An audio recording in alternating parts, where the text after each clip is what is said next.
curious just kind of about the decision pretty early on to focus on media and content and kind of having your story told.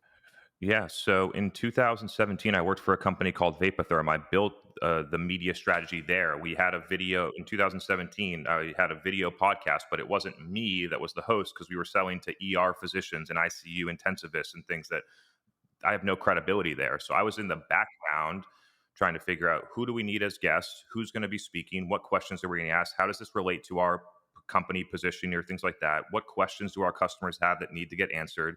I just saw how impactful this was at driving the business. It was Mm, me, pretty much me and a couple of people on the team supporting a 45-person sales team with a small budget, driving 30% of the company's net new revenue. And then I parted ways. I moved on and got to eventually, like, when I started my company, it was like obvious. Like, working with people and companies that are aligned with how you see the world is just a massive accelerant to your career and your learning. And so the last 3 years have been incredible in terms of compounding gains in my experience in my career. that's awesome. That's awesome. Well, I'm curious, uh, for companies that aren't there yet, that companies that want to be there, they see the work you're doing, and they're like, "Hey, this makes a lot of sense. Like, it's really clearly very engaging." What is the pitch? What should every company kind of take on this more media first approach to kind of engaging community and ultimately driving, creating, demand? To me, if you don't have a strategy on this, it's like the number one thing that you could do in your business today to drive demand and sales.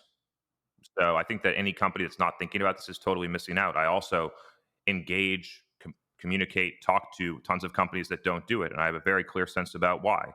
It's because the executives in the company think that it's something extra and nice, not that it's the most important thing that their business could do.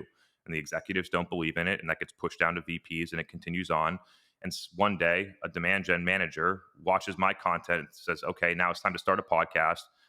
They pretend like they're going to do it. So everyone's like, okay, we're on board. They let you run 2 to 4 episodes. They measure it the Yeah. wrong way. They kill the program and you just go back to doing the same you were doing before.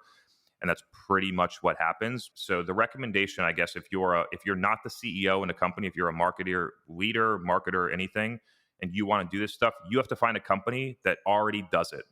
Super interesting. Wow. Well, I think what you guys have done really well internally within Refine Labs is create a culture around this, right? You've encouraged your employees to create content of their own. You've sort of trained them up on best practices and distribution on LinkedIn, these types of things. Can you tell us more about kind of how you've sort of orchestrated or not orchestrated, but Yeah. operationalized this internally? Communicating with our customer base on these channels is the most important thing that we can do. We get customer insights, we drive demand, we improve customer retention, we acquire top talent, we attract and acquire top talent. There's a million different reasons why you would do this. We get practice and reps of communicating our narrative to the market.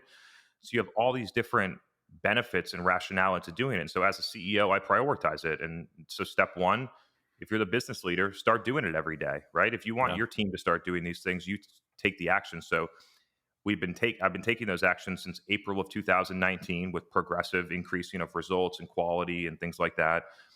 The interesting thing for me is that people look at it like it's a marketing strategy. This is a business strategy. I'm talking CEO to CEO right now, right? Wow. Like, the things that are happening here are the insights feed product, it feeds category strategy, it feeds marketing strategy, it feeds sales messaging, right? The way that we're able to attract talent, like, it's incredible that I have people from Amazon, Shopify, huge companies that send me a DM directly and says, I see that you don't have a role open for me right now. What can you do to fit me into your organization? I want to work at your company. Like, we need to be looking at this as leaders as a business strategy, not a marketing strategy.